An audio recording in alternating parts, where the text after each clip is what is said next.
ভালোবাসা বলে কোনো জিনিস নেই। একটা ছেলে আর একটা মেয়ে ১০ বৎসর প্রেম করার পরে যখন বিবাহ বন্ধনে আবদ্ধ হয়, তখন শুধু তারা নিজের ডিমান্ডটুকু ফুলফিল করার জন্যই ভালোবাসার অভিনয় করে এবং নিজের চাহিদাটাকে পূরণ করার জন্য একজন আরেকজনের কাছে মাথা নিচু করে। ভালোবাসা বলে কোনো জিনিস নেই। তবে আছে বিশ্বাস।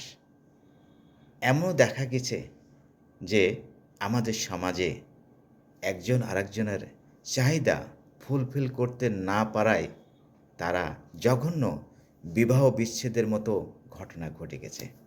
আমাদের বিশিষ্ট লেখক হুমায়ূন আহমেদ তিনি বলছেন, ভালোবাসার মানুষের সাথে বিয়ে হলে ভালোবাসা থাকে না, শুধু মানুষটি থাকে।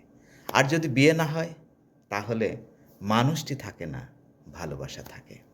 তাই আবারও বলতে চাই, দাম্পত্য জীবনে শুধু বিশ্বাসটাই গুরুত্বপূর্ণ। ভালোবাসা বলে কোনো জিনিস নেই। এবং একজন আরেকজনকে দোষ দিয়ে সে আরেকটা নতুন মানুষকে ভালোবাসছে। এবং আমাদের এই দাম্পত্য জীবনে বিশ্বাসটা খুব গুরুত্বপূর্ণ। বিশ্বাসটাই এই বন্ধনটাকে টিকিয়ে রাখে। আর বিশ্বাসটুকু যদি হারিয়ে যায় তাহলে সব কিছু হারিয়ে যায়।